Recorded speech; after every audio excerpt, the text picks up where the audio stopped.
Hay una diferencia entre una crisis y un despertar. Una crisis te rompe, un despertar te transforma, y aunque desde adentro ambas se sientan igual, el alma que está despertando lleva en sí misma ciertas señales, señales que no se aprenden, que no se buscan, que simplemente aparecen. Y si estás escuchando esto, es probable que ya conozcas algunas.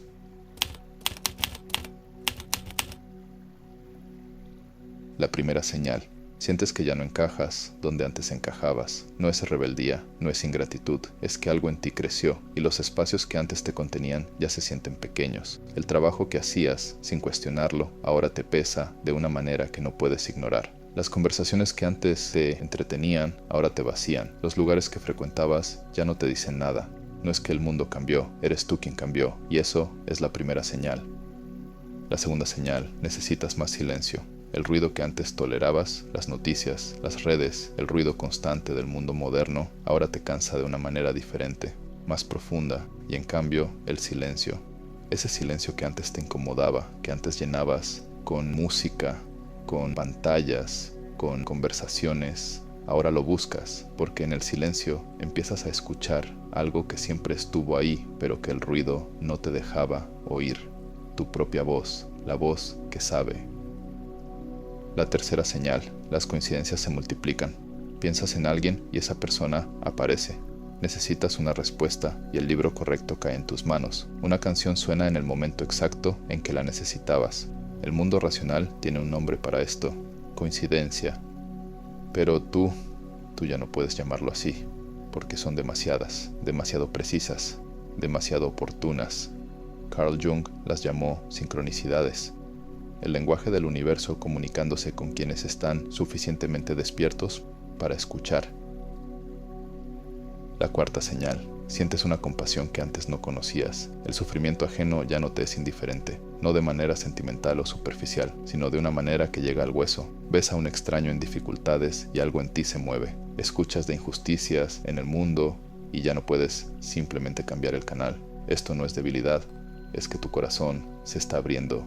Y un corazón abierto siente más, duele más, pero también ama más, infinitamente más. La quinta señal. Tu relación con el tiempo cambia. El pasado ya no te define de la misma manera. El futuro ya no te aterra como antes. Y hay momentos, breves, perfectos, en que solo existe el presente. Ese instante donde el café sabe diferente. Donde la luz de la tarde te detiene en seco.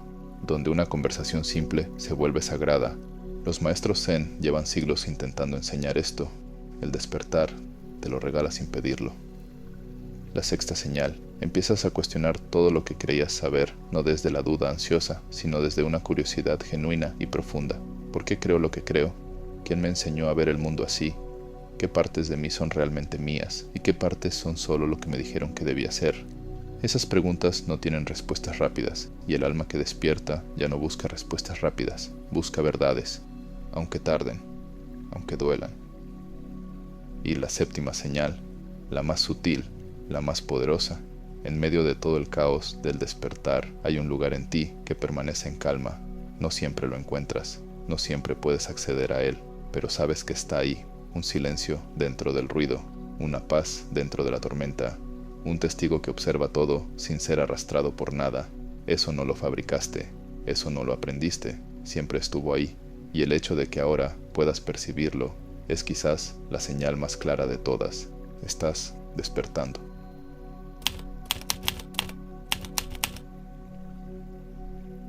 No existe un atajo. Si alguien te dice que el despertar espiritual es un camino de paz inmediata y luz constante, no ha despertado todavía.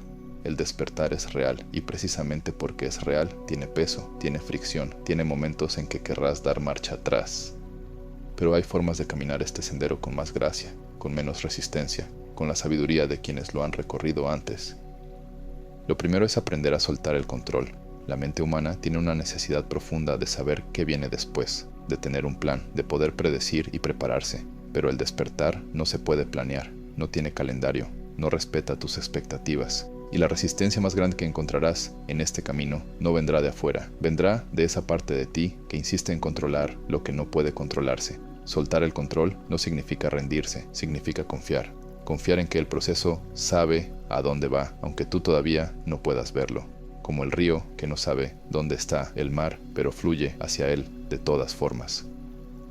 Lo segundo es la compasión hacia ti mismo, y esto es más difícil de lo que parece, porque el alma que despierta tiende a exigirse demasiado, a juzgarse cuando no avanza suficientemente rápido, a compararse con otros que parecen más iluminados, más tranquilos, más seguros, pero el despertar no es una competencia. No hay una línea de llegada, no hay un podio. Hay solo tu camino, único, intransferible, tuyo, y ese camino merece ser recorrido con la misma ternura con la que acompañarías a alguien que amas en su momento más vulnerable. Trátate así, con esa ternura, con esa paciencia, porque nadie más puede dártela si tú mismo no te la das primero. Lo tercero es el silencio, no el silencio de la distracción, no el silencio de tener los audífonos puestos para no escuchar tus propios pensamientos, el silencio real, el que incomoda al principio, el que hace que la mente empiece a llenarse de todo lo que has estado evitando sentir, ese silencio, porque es ahí, en ese silencio incómodo, donde ocurre la verdadera transformación, no en los libros, no en los talleres, no en las conferencias, en el silencio, en la quietud, en ese espacio donde ya no puedes fingir que no sabes lo que sabes.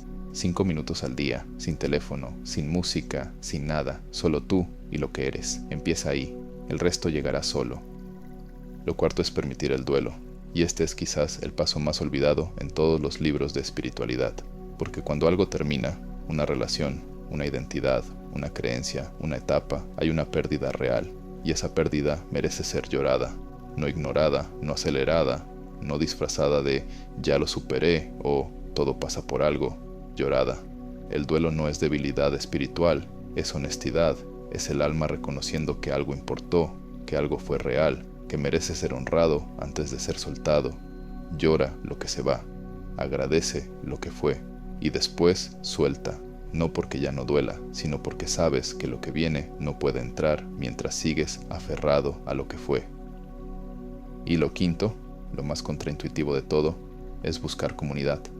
El despertar se siente solitario, ya lo hemos dicho, pero esa soledad no tiene que ser permanente. Hay otros que están en este camino, otros que entienden sin que tengas que explicar demasiado, otros que no te mirarán raro cuando hables de sincronicidades, de pérdidas de identidad, de noches oscuras del alma. Búscalos, no para validarte, no para que te digan que vas bien, sino para recordar que este camino, aunque personal, no tiene que recorrerse en completo aislamiento. Somos seres de conexión, y el despertar no cancela eso, lo profundiza.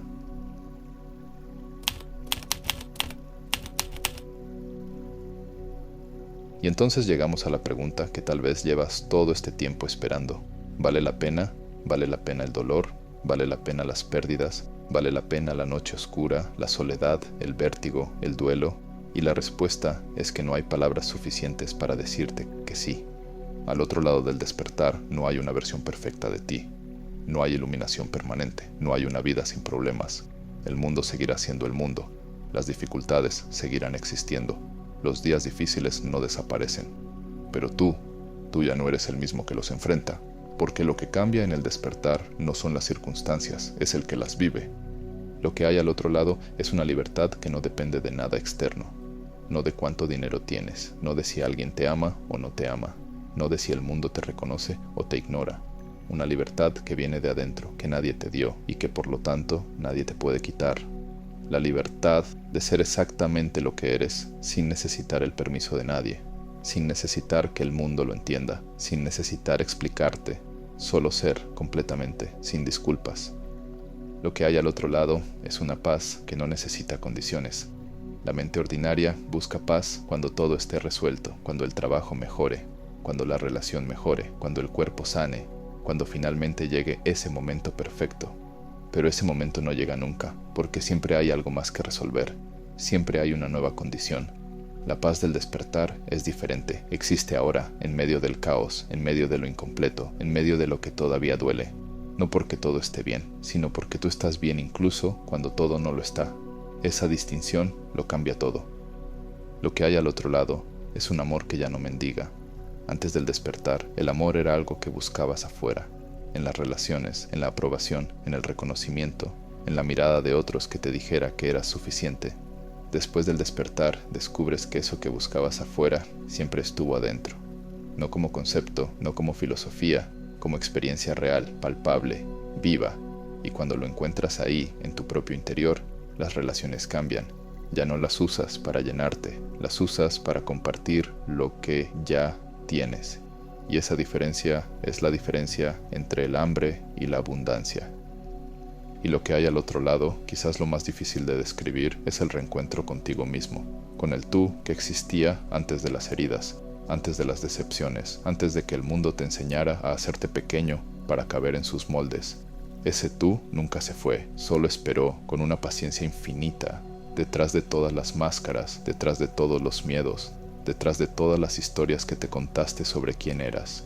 Y cuando finalmente lo encuentras, cuando finalmente te miras en ese espejo interior y reconoces algo que siempre fue tuyo, no hay palabras para ese momento. Solo hay un reconocimiento silencioso, un ahí estás, un te estuve buscando, un ya llegué a casa. Llegaste hasta aquí y eso no es casualidad. Las personas que encuentran este tipo de contenido no llegan por accidente. Algo en ellas lo buscó, algo en ellas lo necesitaba, algo en ellas ya sabía, y ese algo eres tú, el tú que despertó o que está despertando, o que simplemente reconoció algo verdadero cuando lo escuchó. El camino del despertar no termina. No hay un día en que te levantes y digas, listo, ya desperté, ya terminé. Es una práctica continua, un compromiso renovado cada mañana de seguir eligiendo la conciencia sobre el sueño, la verdad sobre la comodidad, el amor sobre el miedo. Y algunos días lo lograrás con gracia y otros días no, y ambos tipos de días son parte del mismo camino. Si estas dos partes tocaron algo en ti, si reconociste en estas palabras algo que ya vivías pero no podías nombrar, déjame saberlo en los comentarios. ¿En cuál de las 7 señales te reconociste más? ¿Qué parte del camino sientes que estás viviendo ahora mismo? No hay respuesta incorrecta, no hay respuesta pequeña, cada historia importa, la tuya importa. Y si conoces a alguien que está pasando por un momento difícil, que siente que algo en él se está rompiendo sin entender por qué, comparte esto con esa persona. A veces lo único que necesitamos es saber que lo que sentimos tiene nombre, que no estamos solos, que hay un camino y que otros lo han recorrido antes. Esto es Luxis, un espacio para los que despiertan, para los que buscan, para los que sienten que hay algo más detrás de lo que el mundo les mostró. Si quieres seguir en este camino, ya sabes dónde encontrarnos. Hasta la próxima, en silencio, en luz.